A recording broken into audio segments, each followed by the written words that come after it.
Véritable success story de la radio Espace Guinée, les grandes gueules, détentrices des meilleurs scores radio en Guinée, de la meilleure émission talk show, a donné le créneau horaire du départ au bureau et du retour à la maison, récoltant depuis des années consécutives le titre d'émission la plus écoutée en Guinée, toutes catégories confondues. Un grand total de plus de 5 millions d'auditeurs ont été fidèles au talk show Les GG, diffusé jour après jour sur toutes les stations du réseau Adafo Média de 9h à 10h30, un exploit qui restera longtemps dans les annales de la bande FM en Guinée. Tous les soirs, à partir de 22h45, vous avez rendez-vous avec cette émission Les Grandes Gueules sur Espace TV. Merci à vous qui réagissez sur notre plateforme. Vous le voyez à l'écran. Notre invité ce matin, Monsieur Ali Ouba, il faut le rappeler, il est le président de Model depuis son départ donc du bloc libéral, dont il était le directeur de la communication. On attendait de savoir de quoi serait fait son avenir politique immédiat. On l'avait même envoyé partant pour rejoindre les rangs de plusieurs formations politiques. Non. Ce matin, il est notre invité, mesdames et messieurs. Mobilisation attendue donc ce mercredi 19 septembre 2018 à Conakry, devant le siège de la Cour constitutionnelle à Kaloum, à l'appel d'une organisation de la société civile, le Balai citoyen pour nommer celle-ci. Un sitting est prévu donc pour s'y tenir. À l'effet, selon les organisateurs, de faire barrage, je cite, à un putsch constitutionnel. Plusieurs partis politiques d'opposition ont appelé leurs partisans à prendre part à ce rassemblement. Quel message compte-t-il délivrer à cette occasion? Qu'en pense le PADES? Nous allons joindre Dr Ousmane Kabaye, le président du PADES depuis Paris, et Sékou Konduno, il est le coordinateur donc du Balai citoyen. Il va réagir ce matin chez les Grandes Gueules. Nous continuons le débat évidemment avec notre invité ce matin, Monsieur Ali Ouba, comme vous voulez. Oui, Ali, on a bien envie de comprendre aussi le modèle, c'est quoi la spécificité en termes de membres, en termes de formation, parce qu'on sait que les partis qui existent tournent autour des personnes. À part Ali Ouba aujourd'hui, qui sont ceux qui sont porteurs de ce projet que le modèle voudrait proposer à la nation guinéenne? D'abord, je précise, comme l'a dit Lamine, c'est important qu'on précise que c'est un parti en gestation. Oui. Il faut que le public comprenne que nous avons engagé une procédure administrative. Les textes fondateurs ont été rédigés par des juristes avec l'assistance d'un cabinet spécialisé des questions constitutionnelles et administratives, parce qu'on a voulu s'assurer que tout ce qu'on est en train de faire, que ce soit conforme à la loi, oui, pour qu'on engage une procédure. Et c'est un cabinet qui a déposé le dossier en notre nom et auprès du ministère de l'administration du territoire pour recueillir un récépissé que nous avons présenté hier au peuple de Guinée à travers la conférence de presse. Alors nous sommes dans une procédure qui prendra 90 jours selon ce que la loi a dit, ouais, afin qu'on ait notre agrément. Nous avons confiance en notre dossier et nous suivons de près tout ce qui est en train de se passer autour de ça. Maintenant, la particularité du modèle, c'est que c'est un parti composé de beaucoup d'universitaires. Quand je dis universitaire, moi je suis du monde universitaire. Ouais. Depuis que j'ai fini mes études, j'enseigne dans les universités, je fais des conférences, des colloques, je fais de la consultation développement avec des organismes. Alors ceux-là, ce sont des gens qui savent non seulement palper la réalité, mais qui font des réflexions sur des problématiques autour de la vie de la nation. Ces cadres, ils s'organisent autour des priorités que nous nous sommes fixées. Quand vous avez parlé de la formation, les statuts du modèle ont prévu d'institutionnaliser la formation dans ce parti. Nous avons un vice-président chargé spécialement de la formation, dont le rôle est de définir un plan d'action en matière de modules de formation pour les militants du parti. Oui. Parce que celui qui banalise l'éducation est un criminel. Vous l'avez dit tout de suite en ce qui concerne l'éducation. On a tué complètement la pépinière. Non seulement les aînés, il y a eu des problèmes, l'éducation a toujours été banalisée, mais c'est un jeu, c'est un petit jeu, l'éducation dans notre pays. Et nous savons que c'est à partir de là, si nous n'étions pas allés à l'école, nous ne serions pas là, nous n'aurions pas eu cette créativité aujourd'hui pour avoir une entreprise, créer des emplois, s'exprimer, expliquer à nos compatriotes, comprendre les phénomènes mondiaux. Donc il y a un contexte international qui impose une rigueur et une discipline aux partis politiques dans leur fonctionnement. Nous voulons nous imposer cette discipline. C'est un parti embryonnaire, certes, mais beaucoup de personnes se reconnaissent autour de ce que nous sommes en train de faire. En ce qui concerne même la question d'avocature sur le projet de société, nous avons un volet infrastructure qui a été travaillé par des messieurs qui connaissent très bien le développement des infrastructures et la mobilisation des financements extérieurs. Nous allons le présenter au moment venu, un projet qui va désenclaver une bonne partie du nord de la Guinée, c'est-à-dire de la côte maritime de Bokeh, pour faire une voie de dégagement jusqu'à Sigiri pour relier les 3 plus grandes régions minières du pays. Boké, Tougué, Télémélé et puis Sigiri. Ça, c'est entre autres des choses que nous voulons faire et nous pensons que c'est faisable parce que le monde ne tarit pas d'argent. Mais en Guinée, on fait toujours croire que c'est en mobilisant simplement les ressources pour dire nous avons un financement de 20 milliards. C'est important, les ressources. Indispensable. Mais au préalable, pour avoir les ressources, il faut savoir qu'est-ce qu'il faut en faire. Ce qui est le problème majeur dans notre pays, il y a une crise de confiance. Quand il n'y a pas de confiance, il n'y a pas d'économie. Il n'y a pas de développement. Il n'y a pas d'institution. Tout ce qu'on est en train de dire, vous avez parlé tout de suite d'un cas de kidnapping, carrément, c'est pas de l'arrestation. Quand on refuse systématiquement, on viole les procédures, il n'y a plus de procès parce que la forme viole complètement le fond. Donc, vous avez une crise de confiance et les Guinéens ont envie d'avoir de nouveaux repères. C'est partant de tous ces constats que nous nous sommes dit une nouvelle offre politique basée sur du factuel, même pas des gros discours ou du copier-coller, qu'on dise de façon claire, comme les exemples que je vous ai dit, comment nous comptons faire, en quoi est-ce que cela peut impacter la population, ça peut changer le revenu. Mais vous êtes conscient aujourd'hui que ce peuple n'a plus confiance à ses politiques? Oui, je suis d'accord. Et comment faire justement ramener la confiance, ramener la confiance en faisant de la démonstration, de la pédagogie. Si je suis capable en tant qu'acteur... Vous n'êtes pas un homme nouveau sur la scène politique. Vous êtes de ce même cheptel politique, passez-moi l'expression, qui aujourd'hui semble s'être totalement disqualifié aux yeux de l'opinion. Non, je ne pense pas. C'est parce que je ne me reproche de rien. Je n'ai jamais rien géré dans ce pays pour qu'on me dise voilà ce que vous avez fait de mal. Je suis fier de mon bilan politique en 5 ans dans ce que j'ai fait. Donc je pense pas. Vous risquez d'être mis dans le même sac que tout le monde, que tous ceux qui sont sur la scène politique. C'est à moi de démontrer. Vous n'avez pas cette hantise? Non, pas du tout. Pas du tout. J'ai fait mon évaluation, j'ai fait mon autocritique. Je suis fier de ce que j'ai fait en 5 ans. C'est ma contribution au processus démocratique dans mon pays. Et j'ai été toujours à la disposition de la jeunesse. C'est quelque chose qu'on peut vérifier. Depuis que j'ai fini mes études, je me suis mis à la disposition de l'éducation. J'enseigne dans les universités. Je fais des colloques. Par an, au minimum, je fais 10 conférences dans nos universités. C'est vu, les jeunes savent. Je suis un manager en matière de carrière. Il y a beaucoup de jeunes que j'encadre. J'ai quelques jeunes que j'ai eu avec moi à l'université qui sont aujourd'hui des employés d'Espace, qui sont là, qui sont des journalistes. Donc, j'ai des choses quand même que j'ai eu à faire et j'ai conduit la campagne d'un candidat à l'élection présidentielle en 2015 et nous sommes devenus 4e. J'étais le coach de l'équipe. Politique, en même temps vous parlez de pédagogie. Ce sont des résultats. Ce sont des résultats quand même qui sont à mon actif, modestement parlant. Mais je pense que si j'avais fait le contraire, on me l'aurait dit. Si on me porte confiance pour demander à ce que je dirige une dynamique politique, c'est pas parce qu'Aliouba est un homme riche. C'est un terrain miné politiquement. Il faut y important. Il faut y aller, je comprends. Allez-y au charbon. Allez-y, madame. Alors, tout ce que Aliou vient de nous dire, c'est bien beau. Il a de l'estime au sein de l'opinion, il faut le reconnaître, mais je me dis que le plus difficile reste à venir. Quelqu'un l'a dit ici, c'est difficile, je pense que c'était le président de l'UFDG, c'est difficile d'entretenir un parti politique. Est-ce que vous aurez suffisamment de souffle pour mener à bien toutes ces convictions? Parce qu'on a vu à quel point la transhumance se fait au sein des partis politiques et pratiquement l'opposition qui s'essouffle. Aujourd'hui, quand on regarde au sein de l'opposition qui réussit vraiment à croiser le fer avec le pouvoir pour essayer de faire changer le pouvoir d'opinion par rapport à certaines situations, on a l'impression que c'est uniquement l'UFDG. Est-ce que vous pensez que vous aurez suffisamment de souffle et pour conduire un parti politique, pour réaliser tous ces rêves que vous avez, rêves de formation, par exemple au niveau de votre projet de société, vous parlez d'infrastructure, il faut des moyens. Quels moyens dispose le modèle? Quelles relations dispose le modèle pour la mobilisation de toutes ces ressources?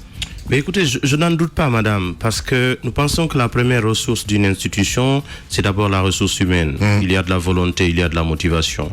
L'argent, c'est important, mais ça sert à matérialiser les idées. L'argent n'achète pas les idées. De tous les hommes politiques qui m'ont personnellement marqué et qui ont marqué l'histoire, ils ne l'ont pas fait à travers leur fortune. Ils l'ont fait parce qu'ils croyaient en une chose. Ils croyaient en un ensemble de choses. Ils pensent que c'est pratique. Nous croyons à ce que nous sommes en train de faire. Je n'ai jamais douté de ce que je fais. Parce que quand je ne m'engage pas, je suis catégorique. Et quand j'y vais, c'est parce que je crois.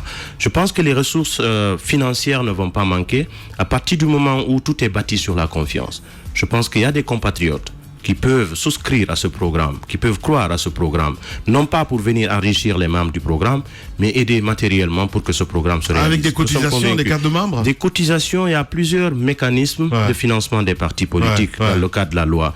Je l'avais dit un jour dans un débat ici, j'ai dit l'autorité de l'État doit s'exercer de cette façon en vérifiant comment est-ce qu'on peut financer, enfin comment les partis politiques se financent. Je vais vous donner un exemple. Je vous fais la confidence en plus. En 2015, quand j'ai eu la charge de conduire la direction de la campagne du candidat Dr Fayami Limono, on avait 300 millions de budget de campagne, l'équivalent de ce que la subvention de l'État... 300 millions de francs guinéens. 300 millions de francs guinéens. Bien. L'équivalent de la subvention que l'État accorde aux partis politiques en compétition. Et c'est avec un budget de 300 millions que j'ai géré une équipe de campagne pour que mon candidat soit 4e à l'ordre d'arrivée. Je pense que c'est pratique. C'est un résultat. Pratique, ça montre que c'est que je suis en train de démontrer. C'est que je suis en train de démontrer. Une seconde. L'argent, c'est important. Mais c'est l'utilisation de l'argent, savoir où est-ce qu'il faut mettre les ressources. Parce qu'en Guinée, on n'a pas d'argent, certes, mais le plus grand problème que nous avons, c'est l'orientation, la qualité des dépenses. À quoi est destiné tout ça? En politique, on ne vient pas pour acheter les gens. On ne mobilise pas un trésor de guerre politique pour venir acheter des consciences. Quand on est fortuné et qu'on dise aux gens, venez parce que j'ai de l'argent, je fais de la politique, ça se fait dans notre pays. Ils viennent autant il y a de l'argent, ils prennent autant que possible, et après ils disparaissent. Où est la conviction? Non, mais parlons du financement justement, parce que, allez, on va toucher à la plaie, c'est important. Vous avez dit tout de suite, moi, on s'est référé un petit peu sur votre confidence, les 300 millions, comment ça a été mobilisé? Est-ce que c'est les partisans de BL qui ont... C'était la subvention, vous savez, à l'occasion des élections présidentielles, l'État accorde une subvention à tous les candidats pour participer à l'élection. Je fais référence à cette subvention qui était de 300 millions en ce qui nous concerne en 2015.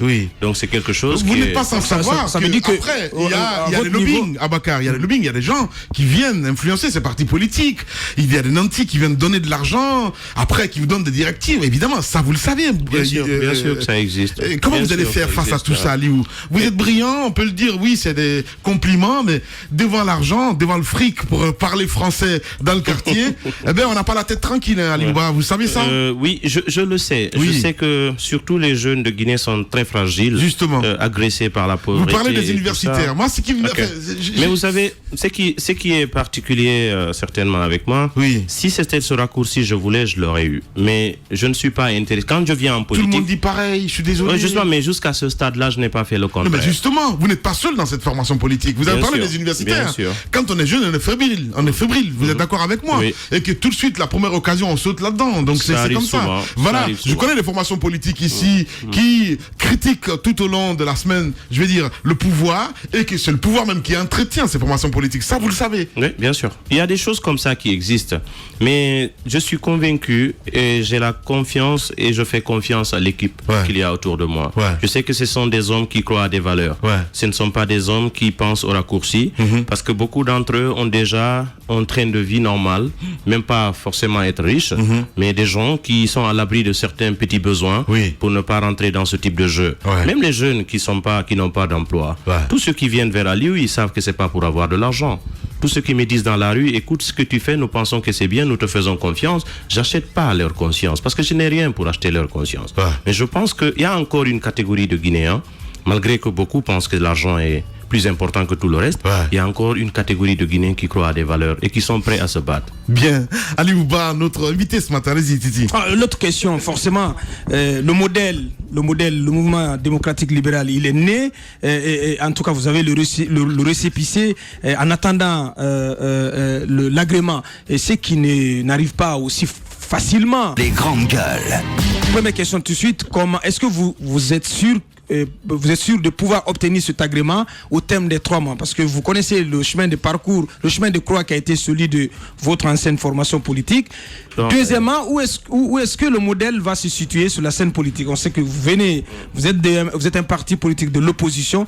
Est-ce que on peut s'attendre à ce que vous rejoigniez l'opposition républicaine? D'accord. Et en ce qui concerne la première question, je regrette avec vous que des démarches administratives simples soient politisées. Parce que la demande d'agrément est une demande administrative.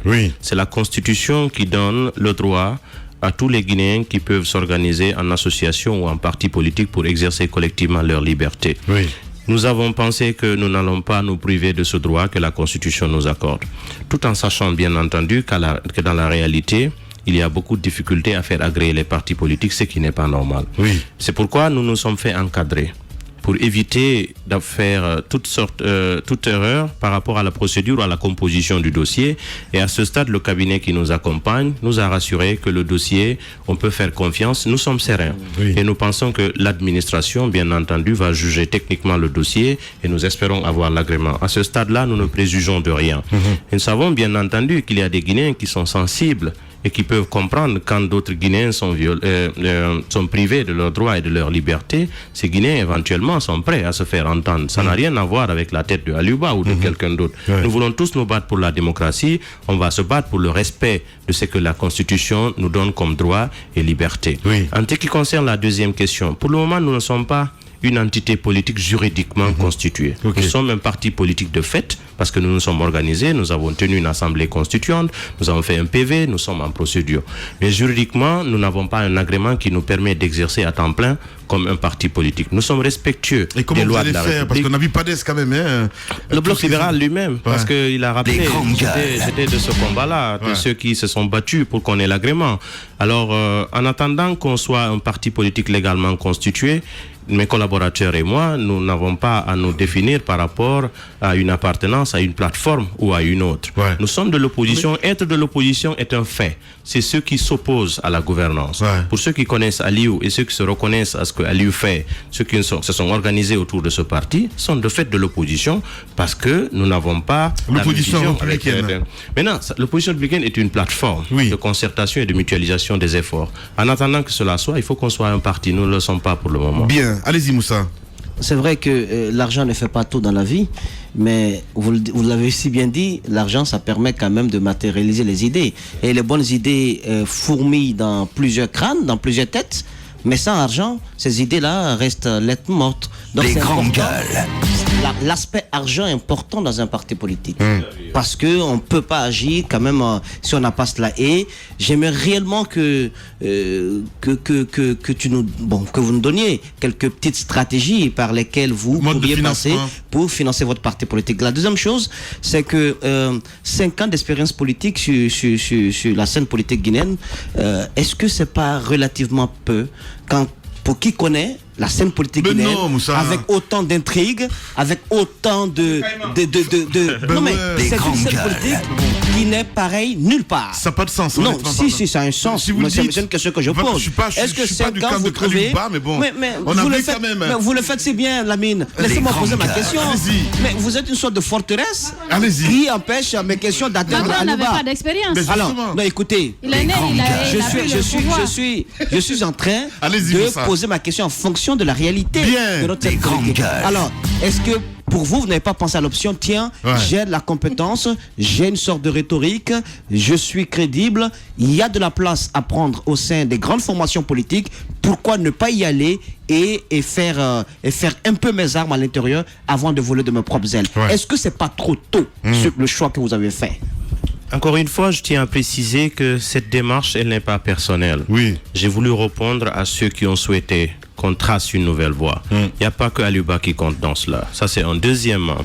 Et c'est vrai, 5 ans, c'est peu. Mais pour moi, c'est beaucoup parce que je ne suis pas un héritier politique. Je n'ai pas trouvé un trésor politique qu'on m'a préparé. Mes parents n'ont jamais fait de la politique. J'ai appris de moi-même à travers mon engagement. J'ai tiré des enseignements de tout ça. Et je connais comment fonctionnent les appareils politiques en Guinée. Je suis d'avis avec vous qu'il y a vraiment des caïmans et tout ce qu'on peut dire. Mais la vie, elle est faite de rapports de force. C'est naturel. Il ne faut pas avoir peur des défis. Pourquoi est-ce qu'il ne faut pas se lancer? D'autant plus que dans notre pays, nous avons environ 75% de la population qui a moins de 35 ans. Pourquoi en tant que jeunes allons-nous continuer d'être réticents à dire je serai dans tel pour apprendre? Parce que le critère expérience qu'on nous définit toujours pour nous dire mais écoutez, vous êtes trop pressé, vous n'avez pas d'expérience, même dans le domaine professionnel, ça n'a pas de sens. Je pense que la confiance, l'engagement, ça permet de transcender tous ces préjugés, ces a priori et se dire que c'est bien possible. C'est l'électorat qui va déterminer le nerf de la guerre, la question de l'argent. Oui, il y a un volet de sa question que je réponds. En ce qui concerne le mécanisme de mobilisation des ressources, l'engagement des gens en contrepartie, bien entendu, ces personnes s'engagent à financer à travers les cartes, bien entendu. Le système de parrainage des partis politiques, ça existe. Oui. Est-ce que vous voyez? Il y a aussi un mécanisme d'aide qui peut venir à travers ceux qui croient à l'initiative. Oui. Il ne s'agit pas de se financer de façon opaque comme beaucoup le font. Je regrette souvent que l'État ne vérifie pas tout ça parce que l'autorité de l'État ne s'exerce que dans sa forme répressive. Mais nous sommes convaincus que tous les Guinéens qui nous verront à l'œuvre, qui vont nous écouter, voir ce qu'on est capable de faire, viendront en aide à ce parti. À ce stade-là, nous n'avons pas un trésor de guerre garanti qui est là, trésor de guerre politique pour dire que nous avons les moyens. Les premiers moyens, c'est nous-mêmes. Les acteurs de ce parti se sont engagés à créer un mécanisme de financement obligatoire à travers leurs propres ressources, à travers un système de cotisation interne. Nos premières activités, déjà la conférence de presse et tout ça, nous l'avons financé. Nous sommes des jeunes autonomes, nous avons des emplois, nous avons de la famille, nous avons une marge. Nous ne sommes pas des hommes riches, certes, mais nous sommes capables de mobiliser actuellement les ressources nécessaires pour mener nos activités sans tomber dans la démesure. C'est-à-dire, nous trouvons les ressources, nous voyons ce qu'on est capable de faire en contrepartie et nous le faisons raisonnablement. Nous avançons petit à petit. Nous n'avons pas la prétention d'aller à la vitesse de l'éclair. Nous construisons, nous prenons du temps. Moi, je ne suis pas un homme pressé, j'ai 34 ans. Je pense que j'ai toute une carrière devant moi et je compte avoir les honneurs en contrepartie de tout ce que je ferai comme contribution pour le développement de mon pays. Monsieur Aliou Ba, président du Modèle, notre invité ce matin. Allez-y, Moussa. Faites-vous partie de ces hommes politiques qui n'ont pour fonction qu'être leader politique tout simplement? Est-ce que vous avez quelques biens sous le soleil? Vous avez des activités génératrices de revenus qui vous permettront d'être un leader politique qui ne va pas arpenter les couloirs du palais Sékou Touré ou du salon d'un quelconque ministre à la recherche de quelque chose? Ça, c'est ma première question. La deuxième, c'est aussi lié à une certaine réalité de notre scène politique. L'ethnostratégie est ancré dans plusieurs formations politiques. Est-ce que vous aurez une sorte d'ancrage aussi dans ce domaine-là? Pour vous, est-ce que le Fouta, il y a un clin d'œil à ce niveau, ou bien vous allez essayer de faire autrement? Écoutez, je prends la première question. J'ai été l'un des premiers à dire que la politique ne doit pas être un métier, c'est une vocation. J'ai eu une vie avant la politique, je continuerai d'avoir une vie en dehors de la politique. Si j'ai choisi un projet, d'accompagner un projet politique tout nouveau, étant donné que les grands partis ont toujours existé, c'est parce que je sais que j'ai des activités, j'ai une vie de famille, j'ai une femme et 2 enfants qui vivent bien et à la limite de mes moyens. Donc j'ai mes activités, je l'ai dit, je travaille. Depuis que j'ai fini mes études, je travaille et je fais de la consultation développement, je travaille avec plusieurs organismes et puis voilà, je fais ce qui me plaît de faire. Donc je suis complètement autonome, je suis pas un visiteur de nuit. Sinon peut-être je serais pas là à parler de politique avec toute la sérénité parce que quelqu'un m'aurait rappelé que quelque part il a été mon parrain en termes de financement. Tous ceux qui me rencontrent en plein jour, on discute et j'écoute ce qu'ils ont à dire. Je n'ai pas à chercher des mécanismes parallèles qui sont surtout des systèmes occultes de financement. Maintenant, la question ethnico-régionale. Les grandes gueules. Je suis toujours écœuré quand je vois surtout les jeunes parler d'ethnie. Ça n'a aucun sens. Personne ne peut diriger au nom d'une réalité. Oui, c'est une réalité, mais c'est regrettable. Oui. Pourquoi? C'est une manipulation en réalité. Parce que beaucoup vous disent ici qu'ils dirigent au nom d'une ethnie. Mais on ne peut pas diriger au nom d'une ethnie parce que c'est pas une ethnie qui élit un homme. Et vous regardez très souvent, c'est un petit clan oligarchique qui se constitue et qui manipule des groupuscules de jeunes dans les régions. On vous fait croire en réalité que toute la région soutient. Je vous donne un exemple pratique. Nous avons tous regretté ce qui s'est passé récemment à Mandiana. Je m'incline à la mémoire de la énième victime de cette répression d'État, mais on vous fait croire que Mandiana vaut toujours 98% RPG. Mais c'est pas vrai parce que les jeunes sont frustrés. C'est un gros mensonge. En réalité, c'est la manipulation politique et la manipulation des résultats.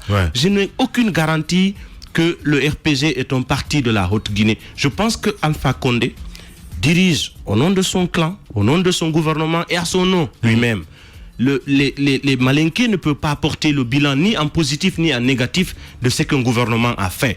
C'est la même chose si demain Sidya Touré arrive au pouvoir. Ce n'est pas une histoire de Diakanké. Lamine n'a rien à voir dedans. Je suis convaincus de la même manière que si Cellou Dalein arrive au pouvoir. C'est pas une question Peul. Il faut qu'on sorte systématiquement de ça. Pour ceux qui ont connu Aliou, on sait que je suis quelqu'un qui ne parle jamais ethnie. D'abord, mon éducation ne me le permet pas. Ma conviction politique ne me montre pas l'utilité de parler de communauté. J'ai des amis, je cherche même pas à démontrer pourquoi je suis transversal. C'est dans les actes. Les grandes gueules. Le débat ethnique, c'est pour les petits esprits. Bien. Et rassurez-vous que le modèle n'est pas concerné par le débat ethnique. Nous parlons aux Guinéens. Bien, sur Twitter, beaucoup de réactions. On a Numa Moussa Kamano qui pose cette belle question. Monsieur Aliouba, comment comptez-vous inspirer le projet de société du modèle qui sera en phase avec les préoccupations, désirs et priorités des citoyens avec lesquels vous comptez sceller impact politique durable? Il pose la question. Absolument. Je comprends la question de monsieur Kamano. Le pacte politique durable, il sera scellé parce que nous viendrons vers nos compatriotes pour démontrer en quoi nos actes peuvent changer qualitativement leurs conditions de vie.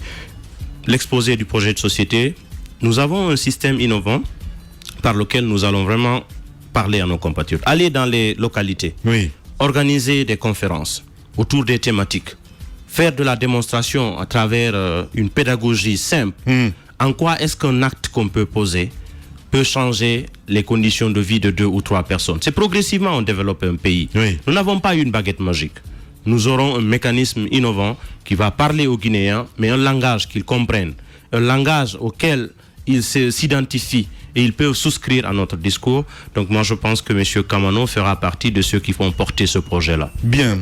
Alors, allez-y madame. Les élections sont l'occasion pour les partis politiques de venir vers les communautés, vers les populations. Normalement, des élections législatives en vue dans le premier trimestre, si possible 2019, même si nous peinons à installer les exécutifs communaux. L'élection s'est faite depuis le 4 février dernier, depuis 7 mois. Est-ce que si vous avez votre agrément d'ici là, est-ce qu'il faut s'attendre à ce que le modèle se présente aux élections législatives à venir? Absolument, c'est ce qui donne un sens aux partis politiques. C'est la participation à la compétition électorale. Ce sont des challenges importants pour lesquels nous sommes en train de nous apprêter.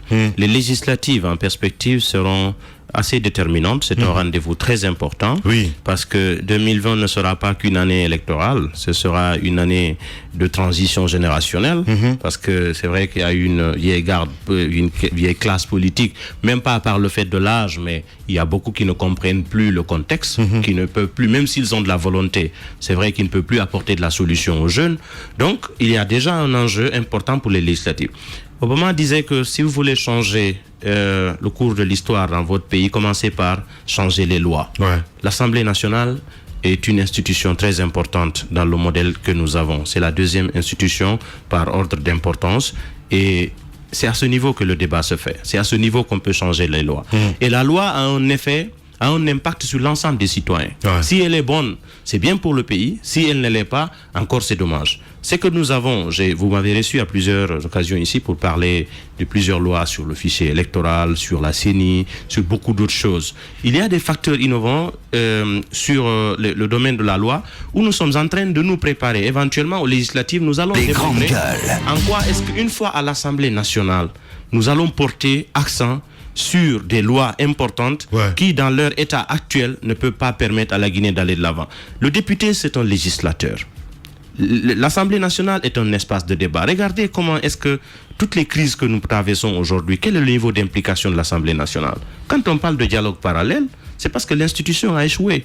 Dans tous les pays du monde où vous avez même vu la plupart des coups d'État et autres, c'est parce que les institutions politiques du pays sont fragiles ou elles ont échoué. Nous voulons bâtir des institutions solides.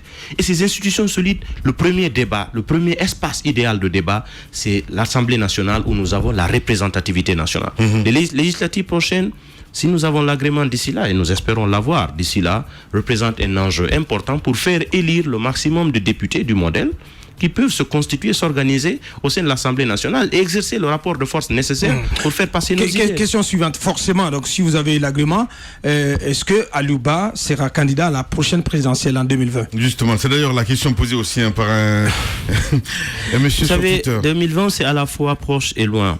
En attendant, sans être dans la démesure, nous pensons beaucoup plus à l'échéance en perspective, la plus proche, c'est-à-dire l'Assemblée nationale. J'espère que Aliouba fera partie d'une bonne liste du modèle pour se faire élire à travers la confiance de nos compatriotes. Une fois député, on verra ce qui va suivre. Est-ce qu'en vous rasant le matin, est-ce que ça vous traverse l'esprit de... Je parlais à troisième personne, moi c'est... Quand même, est-ce que ça vous traverse l'esprit d'aller quand même à cette compétition majeure, de briguer la magistrature suprême de notre pays? Évidemment, c'est pas un mystère. C'est votre projet, d'être président de la Guinée. Ça fait partie de mes projets. Je serais très honoré de servir mon pays à la plus haute fonction de l'État. Ce serait très honorable, mais je ne serai pas prétentieux. Je compte aller palier par palier, afin que ce jour que je serai candidat aux élections présidentielles, il faudrait que ce soit après l'évaluation de toutes mes chances, et je souhaiterais demander à mes compatriotes de m'élire président pour que je puisse poser des actes qui peuvent contribuer à faire rayonner l'image de la Guinée. Donc ce n'est pas exclu. Non, pas du tout. C'est l'objectif classique d'un homme politique. Je rêve de servir ma Guinée, que j'aime tant, à la plus haute fonction de l'État. Ça arrivera peut-être un jour si le destin l'a prévu. Peut-être un mot sur la Cour constitutionnelle qui est minée par une crise. Aujourd'hui, des organisations de la société civile et des formations politiques ont appelé les Guinéens à se mobiliser devant le siège de l'institution pour, disent-ils, faire barrage à ce qui est en train de s'y dérouler, à ce qu'ils appellent un push constitutionnel. Quelle est l'analyse que vous faites de cette situation, de cette crise? Je souscris à la démarche et je félicite le Balai citoyen et le frère Sekou Kounduno, avec qui j'ai échangé en inbox, et qui est quelqu'un de très courageux et qui est en train de contribuer fortement à redorer le blason de la société civile guinéenne. Alors je demande à tous mes compatriotes, tous ceux qui sont épris de paix et de justice et qui s'inquiètent pour l'avenir de la Guinée, de participer à cette initiative, de faire le sitting devant l'institution. Pour mon analyse, j'ai fait une tribune que vous avez d'ailleurs publiée dans vos sites. Moi, je pense que c'est un jeu très dangereux auquel les conseillers à la Cour constitutionnelle se prêtent. Parce que c'est une institution importante, c'est le plafond du schéma juridictionnel des institutions judiciaires dans notre pays. Si l'institution d'arbitrage la plus élevée, composée de ceux qu'on appelle les sages, classiquement, font aussi des maladresses et de mauvaise foi de cette façon, on a le droit de s'inquiéter. Parce qu'il faut se poser la question, est-ce qu'on doit même aller à des élections quand on a une cour constitutionnelle comme celle-là? Qu'est-ce qu'on peut faire dans ce pays? C'est terrible en termes d'image. Maintenant, quand j'ai vu les arguments comme quoi Khalifa Sall serait reproché d'opacité dans la gestion de ces ce qui aurait été, même si cela s'avérait vrai, c'est une inspection d'État qui pouvait le démontrer, et il y a une Cour des comptes. Les arguments qui ont été utilisés, et des juristes, je ne suis pas juriste, je le dis sous le contrôle des juristes, ont démontré éventuellement que des dispositions de la loi ont été violées. Khalifa Sall n'a ni commis un crime pour lequel il a été condamné par une juridiction, il est justiciable comme tous les Guinéens, cela n'a pas été le cas. Il n'a pas violé de façon flagrante son serment, cela n'a pas été non plus démontré. Tout porte à croire que c'est un agenda politique qui est en train d'être déroulé. Il faut préciser que si le président de la République continue de jouer ce jeu, d'abord, il nous met dans une incertitude totale. Et c'est dangereux pour le pays. Il n'y a pas d'économie dans l'incertitude. Quand il n'y a pas de confiance, il n'y a pas de développement. Nous gérons des crises, nous ne réglons rien. Alors Alpha Condé a intérêt dans ces genres de crises pour se faufiler, très souvent faire diversion.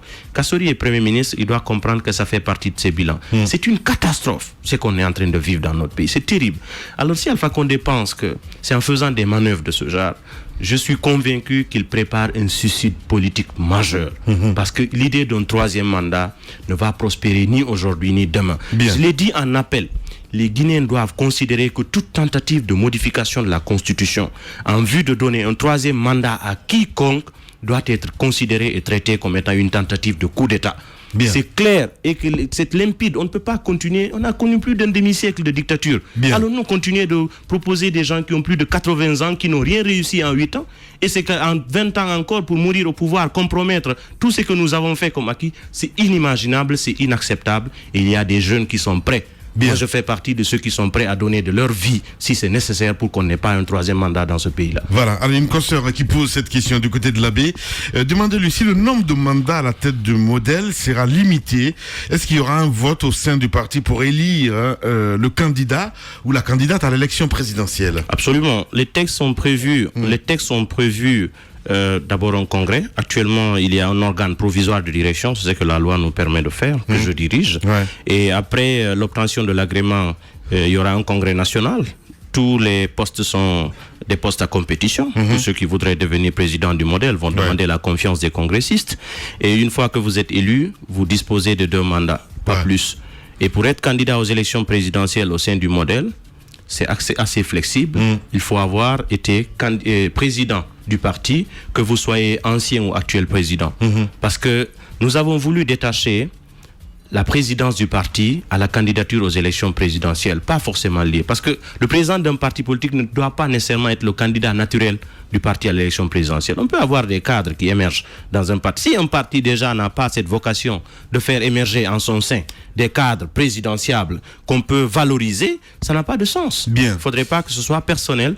Les textes, nous allons les vulgariser au moment opportun quand nous aurons l'agrément pour que chacun comprenne de quoi il s'agit avant de s'engager. Monsieur Aliou Ba, il faut le rappeler, un président de modèle. Notre invité ce matin chez les GG. Les grandes gueules. La minute, oui ou non? Un feu roulant de questions avec une seule réponse possible. Oui ou non? Langue de bois, s'abstenir. Il n'en a pas l'air, il a l'air d'être cohérent ce matin. Notre invité, monsieur Aliou Ba, oui ou non? Vous connaissez le mécanisme évidemment. Mon cher Moussa, Moïse, la MMS. Ouais, MSS. Alors, oui ou non, Aliou Ba a requis la bénédiction de Guemet de Faya Melimouno. Oui ou non? Oui, il m'a félicité. Oui. Il m'a félicité. Ouais. Oui ou non, vous avez un parrain qui est lui-même leader de parti politique. Je comprends pas le sens de la question. Oui ou non, en tant que mentor, parti politique, vous avez un mentor qui est lui aussi leader de parti politique. Ça passe pas mieux, hein, vous savez. Non, pas particulièrement. Non.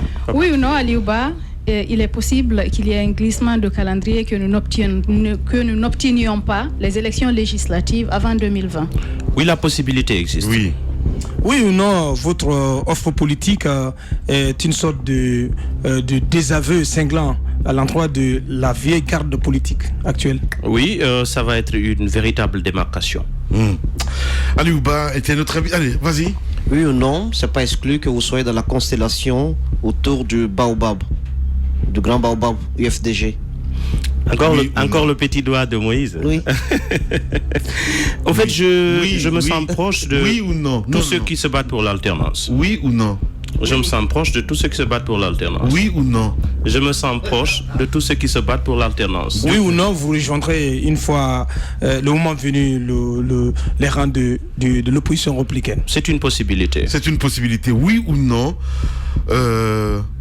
Vous avez répondu peut-être à la question, mais bon, j'insiste toujours là-dessus. Je reviens sur la question de Moussa par rapport à l'UFDG. Parce qu'ils sont malins maintenant là-bas, vous savez. Hein. On n'est plus bêtes. On vient, on se fait député, et puis on a des papiers. Après, on part. Ousmane Gawal l'a dit hier. Mais écoutez, moi je suis président du modèle. Je ne me sens pas concerné. Aboubacar Sylla il est toujours président de l'UFC. Ouais, voilà. Il est Aboubacar Sylla, je suis Aliou Ba. C'est différent. Oui ou non, si on proposait, à supposer que vous ayez votre agrément et qu'on vous proposait avant 2020 un poste ministériel, est-ce que c'est possible que Aliou Ba, oui ou non, réponde par oui ou non? Non, sous l'ère Alpha Condé, je ne suis pas intéressé par un poste, je l'ai dit ici. Jamais. Allez, vous avez cette caméra, vous avez à vous adresser évidemment au peuple de Guinée. On nous regarde partout en Guinée, à la télévision, mais aussi à l'international. En 1 minute 30 secondes, pourquoi faire confiance à Aliou Ba? Parce que je suis jeune. D'abord, c'est un message de félicitations et de respect à tous mes collaborateurs, tous ceux qui travaillent ardemment sur ce projet du modèle. Ça fait quelques mois pour exprimer ma fierté par rapport à tout ce qu'ils ont fait et à du boulot qui nous attend. Alors, Aliou Ba, il est à la tête d'un projet innovant, un projet politique qui veut proposer une nouvelle offre. Cette offre, elle va particulièrement s'adresser aux préoccupations majeures de nos compatriotes. Et nous allons évaluer ce qu'il y a déjà à faire et porter l'accent sur les priorités qui peuvent contribuer qualitativement à changer les conditions de vie, particulièrement les problématiques de la pauvreté, le chômage, la qualité de nos institutions, la qualification du processus démocratique, le respect des libertés et aussi des financements pour notre économie. Nous allons, à travers votre confiance, ramener justement cette confiance aux dirigeants politiques pour que la Guinée sortent du cycle chronique de crise. Nous ne réglons pas nos crises, nous les gérons. Nos crises sont structurelles, elles ne peuvent pas être que conjoncturelles. Alors j'appelle tous les compatriotes, et les jeunes en particulier, je leur donne un conseil pour ne pas tomber dans le raccourci. Le raccourci est trop risqué. Il n'y a pas que l'argent ou le confort financier. Il y a des idées à faire valoir.